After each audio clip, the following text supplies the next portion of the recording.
अल्लाहुम्मा सल्ली अला मुहम्मदिन व आले मुहम्मद। 3 शाबान करीम इब्न करीम की आमद का दिन। आज आका हुसैन दुनिया में आए। मेरे मौला की ज़िंदगी का पहला दिन था कि एक अर्शी गुनहगार को बख्शवाया, और आखिरी दिन ऐसा था एक फ़र्शी गुनहगार को बख्शवाया।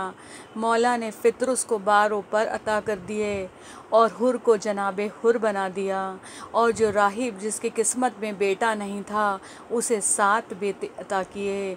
ये मेरा मौला ऐसा है। देखिए, जब हम मजलिसों में जाते हैं, हम कितने भी डिप्रेस हों, कितने भी परेशान हाल में, लेकिन मजलिस में जाकर हमें सुकून मिल जाता है। तो उसी तरह आइए एक अमल बताऊं कि हम साल भर करें तो हमारी बॉन्डिंग इमाम हुसैन से इतनी स्ट्रॉन्ग हो जाए कि मौला हमारी कब्र में आ जाएं। कि आपको बताती चलूँ कि दुनिया में जो भी ऊंचे मकाम में हैं, आप उनसे पूछिए क्या वो ज़ियारत आशुरा पढ़ते हैं। वो कहेंगे बिल्कुल, हम रोज़ सुबह उठकर ज़ियारत आशुरा पढ़ते हैं। जो लोग ज़ियारत आशुरा पढ़ते हैं उन्हें दुनिया में भी कामयाबी मिलती है और आखिरत में भी कामयाबी मिलती है। एक आपको वाक़या बता दूं कि एक मोहम्मद अली यज़द के रहने वाले थे। ये ईरान में जगह है।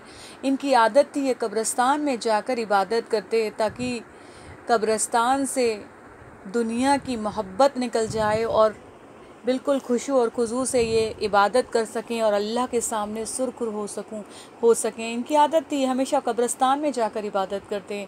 एक बार इनका पड़ोसी उसी कब्रिस्तान में दफनाया गया, जो कि बड़ा गुनहगार था। वो जब उसकी कब्र के सामने से गुज़रते तो हमेशा सोचते, पता नहीं ये कितना कब्र में अज़ाब में मुब्तला होगा, पता नहीं इसका क्या हाल होता होगा। वो सोच कर गुज़रते, कभी दुआ मांगते और अपनी जाके इबादत करते। एक बार क्या देखा, सोए थे, ख्वाब में देखा कि वही दोस्त, वही पड़ोसी जो गुनहगार था वो अच्छे लिबास में है। कहा क्या बात है भाई, तू तो बड़ा गुनहगार था, तू तो बड़ा खुशकिस्मत निकला, मैं तो तुझे अच्छे लिबास में देख रहा हूँ। कहा मत पूछ, कल तक मैं भी अज़ाब में मुब्तला था, लेकिन कल कब्रिस्तान में कोई हद्दाद यानी लोहार की बीवी आकर दफन हुई। जैसे वो दफन हुई 3 बार उसकी कब्र में आका हुसैन आए। जब तीसरी बार आए तो आकर कहा इस कब्र से चारों तरफ 100-100 गज़ के आज़ाब उठा लिए जाएं। और वो कहता है कि मैं खुशकिस्मत था कि मैं उस 100 गज़ के अंदर आता था, नहीं तो मैं आज भी कब्र में अज़ाब में मुब्तला रहता। अब उसके बाद उसने कहा कि ए भाई जा, तू पूछ कर आ कि वो हद्दाद की बीवी करती क्या थी कि 3 मरतबा उसकी कब्र में इमाम हुसैन आए। इसे भी जुस्तजू हुई, ये सुबह को चला, ढूंढा, जब जाकर देखा, उसने जाकर देखा ये तो मामूली सा लोहार है। कहा ये बताओ क्या तुम लोग बहुत बार करबला गए हो। कहाँ हम इतने मिस्कीन। कहा 2 वक्त की रोटी मुयस्सर हो जाए यही बहुत है, करबला कैसे जाएं। ये ईरान में रहने वाला। कहा ये बताओ क्या तेरी बीवी ज़ाकिरा थी, इमाम हुसैन की मजलिसें पढ़ती थी। कहा नहीं।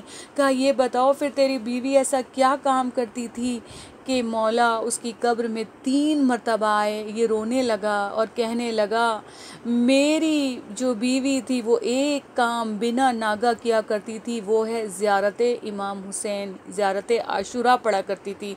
जब वो ज़ियारत आशुरा पढ़ा करती थी, कभी कभी मैं कहता भी था आज ना पढ़, कि कभी होता है हम कोई काम कर लेते हैं, थक जाते हैं, लेकिन वो बिला नागा ज़ियारत आशुरा पढ़ती थी।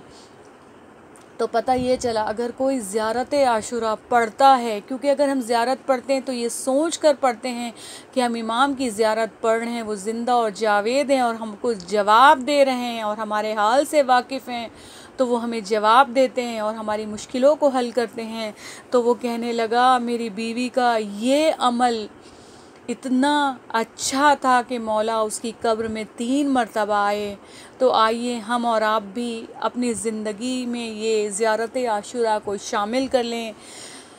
अभी शुरुआत कीजिए कि हफ़्ते में 1 दफ़ा पढ़िए, फिर शब जुम्मा तो आप पढ़ती ही होंगी, ऐसे करके बढ़ाती जाइए और इंशाअल्लाह रोज़ पढ़िए। इससे आपको ज़िंदगी में, दुनिया में भी बुलंदी मिलती है और आखिरत में भी बुलंदी मिलती है। अल्लाहुम्मा सल्ली अला मुहम्मदिन व आले मुहम्मद वज्जिल फ़रजो।